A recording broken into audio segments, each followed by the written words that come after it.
आज हम एक ऐसे बयान की पड़ताल करेंगे जिसने देश के लोकतंत्र, संविधान और न्यायपालिका तीनों की जड़ों को झकझोर दिया है। देश में जितने भी गृहयुद्ध हो रहे हैं, उसके जिम्मेदार सीजेआई संजीव खन्ना है। यह कहना है भाजपा सांसद डॉक्टर निशिकांत दुबे का। यह बयान सामने आते ही न केवल संसद बल्कि मीडिया, सोशल मीडिया और न्यायिक हलकों में उबाल आ गया है। क्या यह एक राजनीतिक प्रतिक्रिया है या न्यायपालिका के खिलाफ एक खुली जंग? उनका बयान था, देश में जितने भी गृह युद्ध हो रहे हैं उसके लिए सुप्रीम कोर्ट और खासकर सीजेआई जिम्मेदार है। न्यायपालिका कानून बनाने का काम करने लगी है जो लोकतंत्र के लिए घातक है। निशिकांत दुबे का यह बयान कई स्तरों पर विवादास्पद है। बयान के बढ़ते विवाद के बाद भाजपा ने खुद को इससे अलग कर लिया है। अध्ययन किया है। आर्टिकल 141 कहता है कि हम जो कानून बनाते हैं, हम जो जजमेंट देते हैं, वो लोअर कोर्ट से लेकर सुप्रीम कोर्ट तक लागू है। लोअर कोर्ट से लेकर सुप्रीम कोर्ट तक लागू है, लेकिन कानून बनाने वाला जो है, आर्टिकल 368 क्या कहता है? आर्टिकल 368 कहता है कि इस देश के संविधान को, पार्लियामेंट को सभी कानून बनाने का अधिकार है। कानून की व्याख्या करने का अधिकार सुप्रीम कोर्ट का है। वो कह रहा है कि 3 महीने में जो है राष्ट्रपति बता दें कि क्या करना है, 3 महीने में गवर्नर बता दें कि क्या करना है। और उसके बाद आज जो है ये देश राम, कृष्ण, सीता, राधा, द्वादश ज्योतिर्लिंग से लेकर 51 शक्तिपीठ का है। सनातन की परंपरा है, लाखों साल की परंपरा है। आप जब राम मंदिर का विषय होता है तो आप राम मंदिर में कहते हो कि कागज दिखाओ, कागज दिखाओ। कृष्ण जन्मभूमि का मामला आएगा मथुरा में तो कहोगे कागज दिखाओ। आप जब शिव की बात होगी, ज्ञान वापी मस्जिद की बात आएगी, कागज दिखाओ। और आज केवल आप मुगलों के आने के बाद जो मस्जिद बने हैं उसके लिए कहते हैं कि आप कागज कहां से दिखाओ। इस देश में धार्मिक युद्ध भड़काने के लिए केवल और केवल सुप्रीम कोर्ट जिम्मेवार है। सुप्रीम कोर्ट का एकमात्र उद्देश्य है, show me the face will show you the law.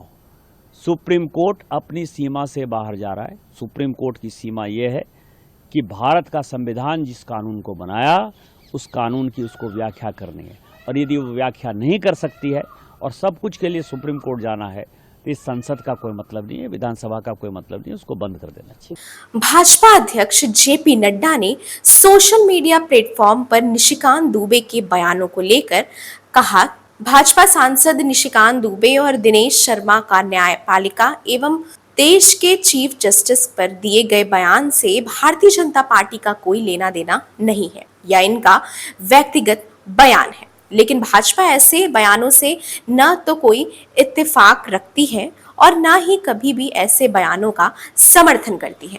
Bhajpa इन बयानों को सिरे से खारिज करती है। भारतीय जनता पार्टी ने सदैव ही न्यायपालिका का सम्मान किया है, उनके आदेशों और सुझावों को सहर्ष स्वीकार किया, क्योंकि एक पार्टी के नाते हमारा मानना है कि सर्वोच्च न्यायालय सहित देश की सभी अदालतें हमारे लोकतंत्र का अभिन्न अंग है तथा संविधान के संरक्षण का मजबूत आधार स्तंभ है। मैंने इन दोनों को और सभी को ऐसे बयान न देने के लिए निर्देशित किया था।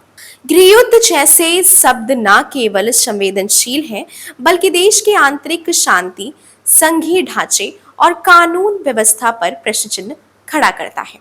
अगर सुप्रीम कोर्ट जनसंख्या नियंत्रण, धर्मांतरण, शादी और एनआरसी जैसे मामलों में हस्तक्षेप करता और सरकार की नीति को उलटता है तो अंततः समाज में अस्थिरता और टकराव बढ़ता है।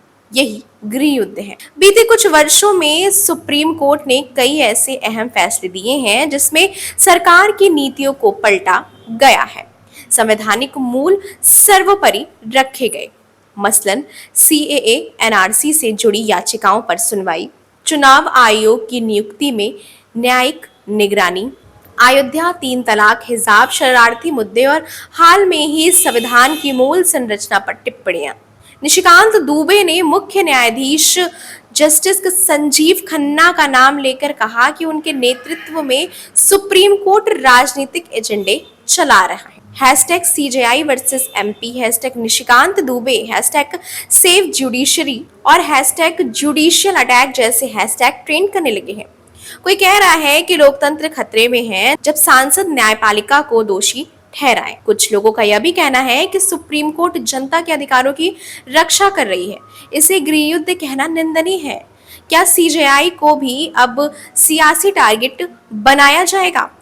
कानून के जानकारों के अनुसार संसद में दिए गए बयान विशेषाधिकार के अंतर्गत आते हैं, लेकिन न्यायपालिका पर इस प्रकार का सीधा हमला कंटेम्प्ट ऑफ कोर्ट यानी न्यायालय की अवमानना के दायरे में भी आ सकता है। निशिकांत दुबे का बयान भारत के लोकतंत्र, उनकी संस्थानों और संविधान के संतुलन पर गहरा सवाल छोड़ता है। क्या यह सत्ता और न्यायपालिका के बीच नया टकराव है या फिर एक सोची समझी राजनीतिक रणनीति? सवाल बड़ा है, क्या उस दिशा में जा रहे हैं जहां लोकतंत्र की तीनों शक्तियां एक दूसरे पर संदेह करती हैं? आप इस बयान से कितने सहमत हैं? अपनी प्रतिक्रिया हमें जरूर बताएं।